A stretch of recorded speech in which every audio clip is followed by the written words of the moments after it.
We're on this journey in Lent, and we are walking with Jesus.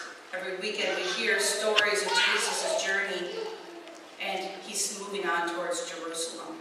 We know this story. We enact it every year, if you will. We know next weekend is Palm Sunday, and the journey continues as he enters Jerusalem. What happens prior to what we heard read today is Jesus is late getting there after he hears Lazarus is sick. He gets there, they tell him he's sick, Lazarus dies, they have a funeral, then Jesus finally shows up, and then he raises him from the dead.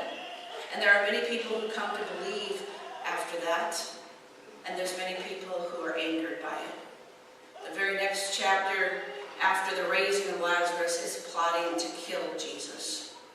And then 6 days before the Passover, he gathers with Mary, Martha, Lazarus, and his disciples. Imagine sitting down at that meal with a brother whose funeral you had attended and the one who called him out of the grave. It would be beautiful. It would be exhausting. It would be confusing. It would be emotional, to say the least. We're on this journey, and now it's 6 days before the Passover, and they gather around table. 20 years ago this summer, I went to Glacier National Park with 2 really good friends. In 4 days, we hiked 46 miles of mountain trails. I was in much better shape then. And we hiked one day 14 miles, 7 miles up, 7 miles back. The first 6 miles were fairly easy, incline. We had a few blisters, a few sore toes, but we made it. And then when we hit mile 6, the switchbacks started. Very steep switchbacks, over half a mile of switchbacks. We hit that place in the trail, and we just stopped for a minute. We caught our breath, took a good drink of water. We ate our favorite snack, which is our inspiration to keep going. And then we had to go on to the switchbacks. They seem like they'd never end. That's where we are in this journey with Jesus. We're right at the switchbacks. It's been an uphill, times very pleasant journey, and now he's going to march on to Jerusalem. But this day we remember this meal, where he gathers with his good friends, he gathers with his disciples, and they share this meal, and Mary shares her extravagance as she anoints his feet. That's where we are in the story we heard from Isaiah as well. The people had been taken captive to Babylonian captivity. They'd been taken as exiles to Babylon, and it's to those people in exile yet that Isaiah speaks these words. Because Cyrus the Great is now the leader, and he's going to let them go free. And he's speaking these words about going forward. But imagine that. They were in exile for 70 years. Some of us wouldn't have even remembered our home country. Many people died in that time, especially when the life expectancy was about 30 or 32. So it was a wonderful word they heard from Isaiah, that they were going to go home, and yet it had to be physically and emotionally painful. Because in that 70 years, they worked so hard to retain their values, their customs, their religion, their values. And they had buried many people they loved. And now they were going home to a land that some of them had never seen before. They're at the switchbacks. They're about to head home, and as glorious as it will be, it was also painful. And so Isaiah says those words, I'm about to do a new thing.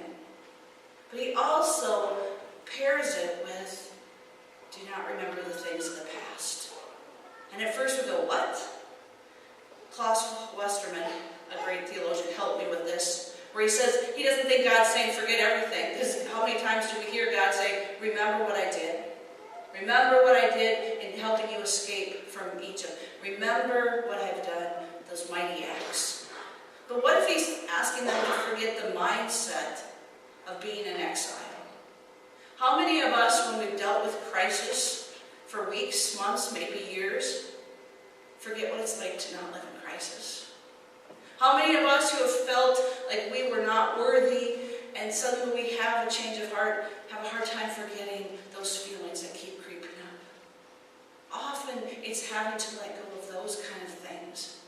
and to trust that this God just might be doing a new thing. Because I think when we're in those dark places, we forget about a new thing. We forget about what is to come. I love that the daffodils and tulips are coming up outside the church. Wasn't it just 3 or 4 weeks ago there was a 3-foot snowbank right there? And there's a new thing springing forth. And if you would have told me at the end of February that they'd be green, I know it from past experience, but it was too hard to believe. So he says, forget the past. Forget those old tapes that play and trust this God is doing a new thing. Paul reminds the church in Philippi, forgetting what lies behind, let's go forward. Trusting this God to do a new thing. Do you know what it is? No. Do you trust this God is the message. Oscar Wilde says where there is no extravagance, there is no love. And where there is no love, there is no understanding.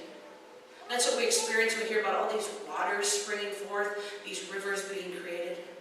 That's what we see in Mary's act of anointing Jesus' feet with this expensive nard, an extravagance, an understanding that's so deep that it can hardly be explained. The summer of 1990, I was in Hong Kong. We ran gospel English camps there. I worked with John Peterson, who was a missionary in Hong Kong at the time. John just had this ability to just why not? Call. So he somehow got us into Vietnamese refugee camps. We saw 2 different ones. After that day, no one else from the U.S. ever got in because John had just talked to the right or wrong person that said, sure, you can bring 10 college students in, why not? This particular day, they allowed us to take 50 children between ages 4 and 12 outside of the encampment. And this looked like a concentration camp. Barbed wire, Quonset buildings, cement, there was not a toy, there was no color. Each family got a piece of plywood to live on. So to take these children outside of there was miraculous for them. Some of them were born inside the camp and had never been outside that barbed wire. With 3 armed guards, we got to go about 200 feet away from the enclosures. And we brought along toys and bubbles and colors, and we played for 2 hours. The area we played had grass about the size of this altar area and 3 trees. But for these children, it was just a wonderland. And the majority of the pictures I have from that summer are from those children laughing, just giggling as we played tag, as they blew bubbles for the first time in their lives.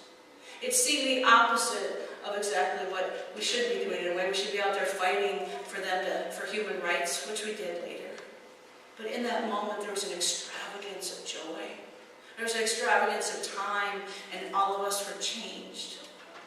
Sometimes in the middle of the poverty, sometimes in the middle of the dark places, we declare extravagance, extravagant grace, or love, or attention. And it's the answer in that moment. I really think the story of Jesus with Mary, Martha, and Lazarus and his disciples is one of value.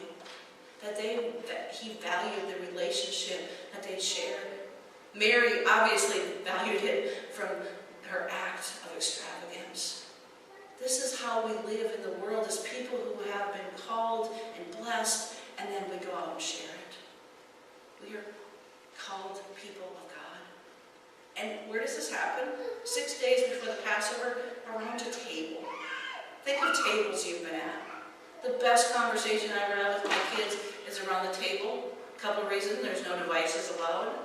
Also, you're busy with your food. And so you're not thinking, where should my hands be? What should I be doing? You're so busy, engaged in the conversation. When I go home to the farm, the place we still gather is the table. There's really comfortable chairs in the living room, but the table's where we gather. My greatest memory with friends and family is usually around table. I couldn't tell you what we ate, but there's something about that act. And we'll gather at table this morning as we remember the significance of being fed and sent out. So we too continue on this journey. Maybe we're just starting to switch backs as we go out into the world, to be with the lonely, the marginalized, to speak up for those who have no voice, to visit those who are fearful and overwhelmed. I think of Mother Teresa, her time in Calcutta, She once remarked that she died hundreds of times before she died physically, or before she would die physically, because every leper she held, every heartache she felt, she died with them, and she was there for them. When someone said, should I come to India? She said, maybe. But how about you go to your neighbor's house? How about you go to the person in your community who needs love, who needs support, who needs to know they're not alone? Lutheran minister Reagan Humbert says this, what won't always be with us is the opportunity to see God in whatever and whomever stands right in front of us now. The kingdom of God is here. The love and grace of God is right now. Amen. Let us pray. These words are by John Vanderleer. We celebrate your life, O God, that like a light reveals our true colors and brings our shadows into sight. We celebrate your life, O God, that like a song teaches us our place in your harmony and forces us to retrain the discordant voices within us. We celebrate your life, O God, that like a field allows both wheat and weeds to grow until we learn to tell the difference and keep only what nourishes. We celebrate your life, O God, gracious and true and transforming, abundant and eternal.